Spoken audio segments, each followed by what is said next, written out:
Magandang umaga po muli mga magulang at kapatid. Ang leksyonary po ngayon, linggong ito ay matatagpuan po natin sa Marcos 10:1-12. Ganito po ang sinasabi. Pag alis doon ni Jesus ay nagpunta sa lupain ng Judea at tumuwid sa ibayo ng ilog Jordan. Muling dumagsa ang maraming tao at tulad ng kanyang palaging ginagawa, sila'y kanyang tinuturuan. May ilang parsoong gustong subukin si Jesus, kaya't lumapit sila at nagtanong, naayon po ba sa kautusan na hiwalayan ng lalaki ang kanyang asawa? Sumagot siya, ano ba ang utos ni Moises sa inyo? Sumagot naman sila, ipinaintulot po ni Moises na ang lalaki ay gumawa ng kasulatan ng paghihiwalay bago niya hiwalayan at palayasin ang kanyang asawa. Ngunit sinabi ni Jesus, ginawa ni Moises ang utos na iyon dahil sa katigasan ng inyong ulo. Subalit, simula pa ng likhain ng Diyos ang sanlibutan, nilalang niya ang tao na lalaki at babae.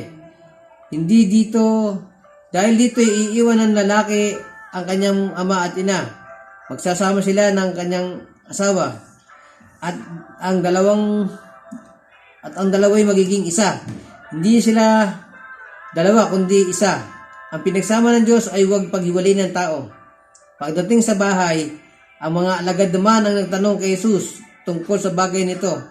Sinabi niya sa kanila, kapag hiniwalayan ng isang lalaki ang kanyang asawa at mag-asawa ng iba, siya ay nagkakasala ng pangangalo niya sa kanyang asawa. So hindi naman ang babaeng humiwalay sa kanyang asawa at mag-asawa ng iba ay nagkakasala rin ng pangangalo niya.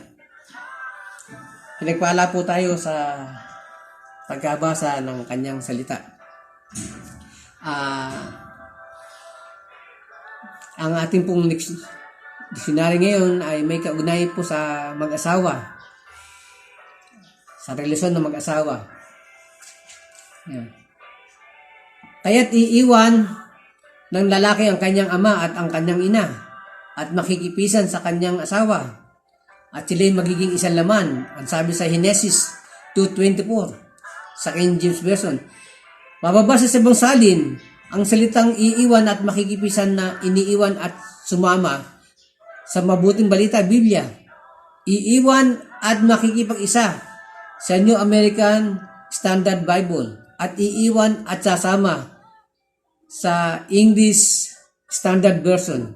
Kaya, ano ang eksaktong ibig sabihin ng iiwan ang ama at ina at makikipisan sa kanyang asawa? Gaya ng itinala sa Genesis 2, unang nilikha ng Diyos si Adan at pagkatapos ay si Eva. Dinala ng Diyos mismo si Eva kay Adan. Ang Diyos mismo ang nagtalaga na sila'y magiging isa sa isang banal na matrimonyo. Sinabi niya na sila ay magiging isang laman. Ito ang larawan ng matalik na relasyon ng mag-asawa. Ang pagpapakita ng pag-ibig na hindi maaring ipagkaloob sa iba. Ang pakiipisan ay nangangahulugan ng pagsunod, manatili at makisama. Ito ay isang tanging relasyon. Isang relasyon ng pagsasama ng dalawang tao upang sila'y maging isa o may isang pagkakakilanlan. Ito'y nangangahulugan na hindi tayo susuko kung hindi na maayos ang lahat. Ito ay relasyon na pinagpalooban ng pag-uusap sa mga bagay-bagay, pananalangin sa lahat ng pagkakataon at katiyagaan habang nagtitiwala sa Diyos na siya ang kikilos sa ating mga puso.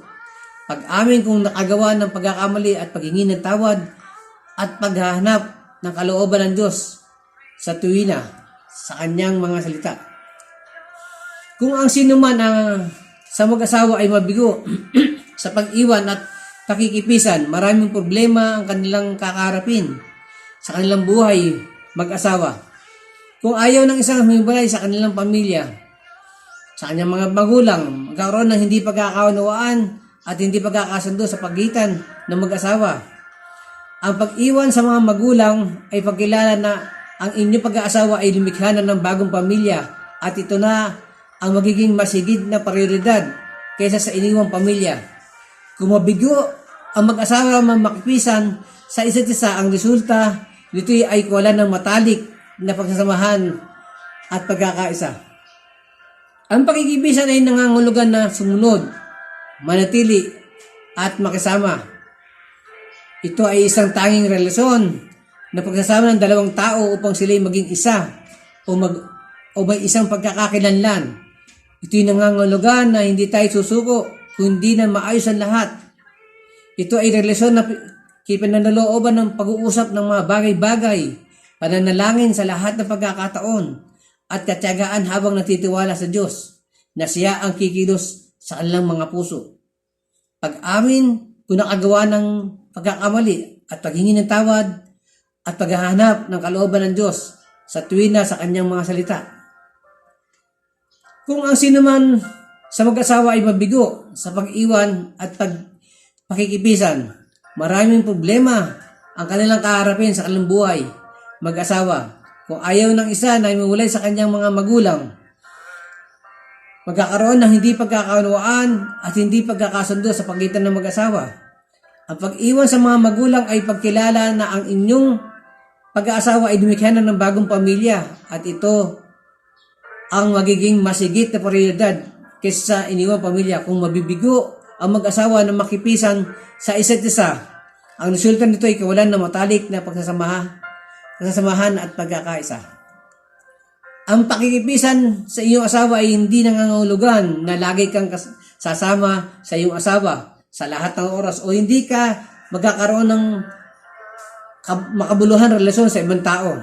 Ang pakikipisan sa asawa ay pagkilala na kayo ay pinag-isa at pinag-ugnay sa isa't isa. Ang pakikipisan ang susi ng pagtatayo ng isang relasyon na magtatagumpay laban sa mahirap na pagsubok at magiging isang magandang pagsasamahan na ayon sa ninanais ng Diyos. Ang pag-iwan at nakikipisan sa tipan ng mag-asawa ay isang larawan din ng pagtipan natin sa nais ng Diyos na magkaroon tayo sa Kanya ng ugnayan. Kaya kayo ilalakad ayon sa Panginoon ninyong Diyos at matatakot sa Kanya at gaganap sa Kanyang mga utos at susunod sa Kanyang tinig at maglilingkod sa Kanya at lalakad sa Kanya. Sa Deuteronomy 34, nangangulugan ito na iniiwan natin ang ating mga Diyos, anuman o sino man sila, at makikipisan tayo sa Kanya lamang bilang Diyos. Makikipisan tayo sa Kanya habang pinag-aaral natin ang Kanyang mga salita at nagpapasakop sa Kanyang kapamahalaan sa atin. At habang sumusunod tayo sa Kanya, matatagpuan natin na ang instruction na iwanan ang ating ama at ina upang makipisan sa ating asawa ay upang matagpuan natin ang kasiyahan at katiyakan na siyang hangarin niya para sa atin. Seryoso ang disenyo ng Diyos sa pag-aasawa.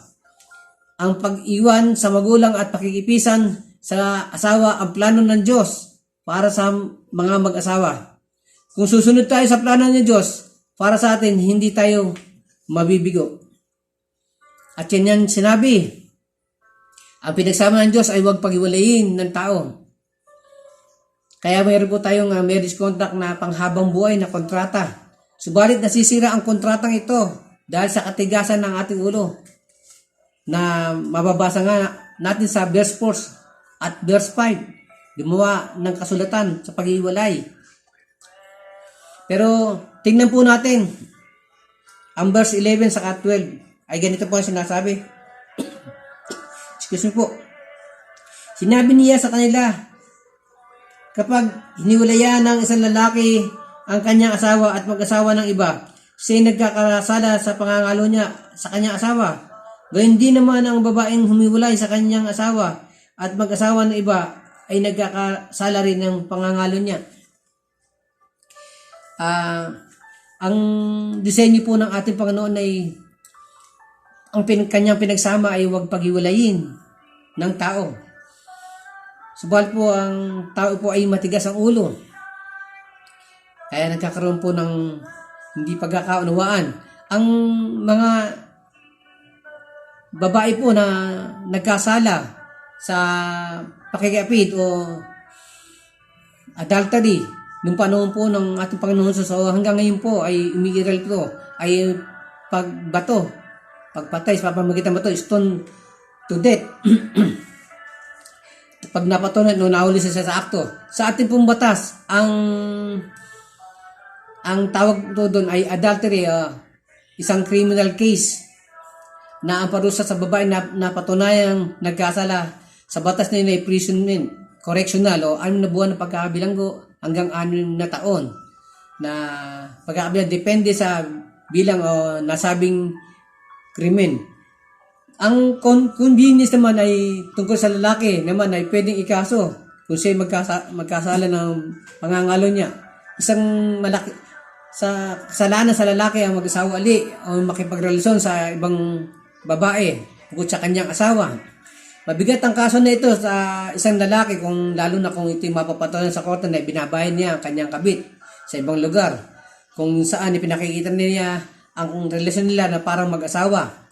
Mga magulang at mga kapatid, ang mga batas po nito ay mga alituntunin po ito ay walang bisa kung tayo po ay nakasusunod sa ating Panginoong Jesus at saka sa kanyang kalooban.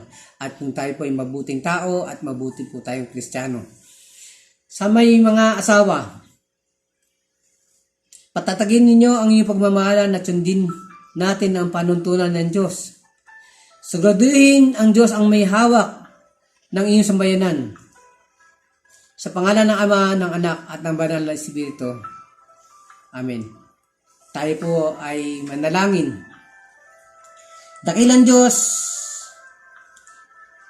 aming Panginoon, patuloy kaming nagpupurit ng kapasalamat sa iyo. Patuloy kaming nagpapakumbaba, humihiling ng kapatawaran sa aming mga nagawang kasalanan. Linisin mo, Panginoon, ang aming mga puso. Linisin mo, Panginoon, ang aming pagkakamali at kasalanan. Patuloy mo kami, Panginoon, abutin sa aming pagkukulang.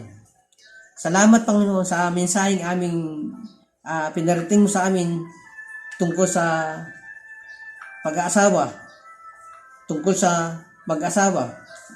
Salamat, Panginoon, sa bawat araw na pag-iingat mo sa aming buhay. Bigyan mo kami, Panginoon, ng kalakasan na mapagtagumpay namin ng mga pagsubok na dumarating sa aming mga buhay na aming mga nararanasan. Katagpuin mo, Panginoon, ang aming mga pangangailangan sa aming mga buhay.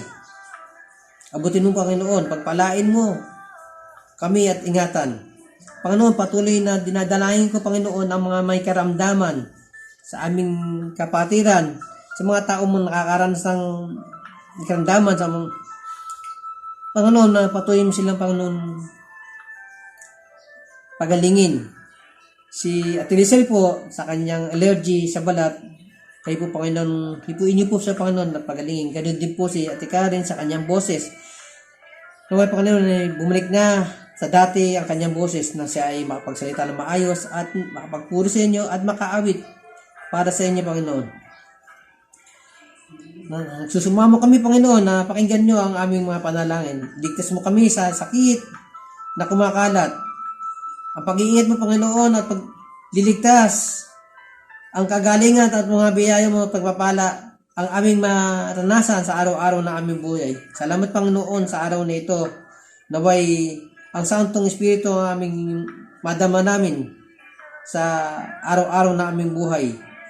Patuloy niyo kami, Panginoon, na ingatan at maranasan namin ang iyong presensya, ang iyong pag-ibig at pagmamalasakit. Dakilang Diyos, muli, Panginoon, na itinataas ka namin at pinupuri. Nagtitiwala kami sa inyo, Panginoon, na hindi nyo kami pababayaan at kami inyong iingatan sa araw-araw na aming ginagawa sa aming buhay at pagpapalain. Muli, Panginoon, ito aming dalangin sa inyo sa pangalan ni Jesus na aming Panginoon at tagapagligtas. Amen. Ngayon, mga kapatid, tanggapin natin ng masaganang pagpapala, ang kanyang pag-ibig, ang kanyang pagmamahal, ang kanyang pagmamalasakit. ang kaligtasan, ang kapayapaan na binibigay sa atin ng banal na Espiritu. Mga kapatid, humayo kayo sa sanlibutan ito, maging pagpapala sa mga tao. Muli, ingatan kayo ng Panginoon. Sa pangalan ng Ama, ng Anak, at ng Banal na Espiritu. Amen. Magandang umaga po muli. Ingatan tayo ng ating Panginoon at pagpalain. God bless po.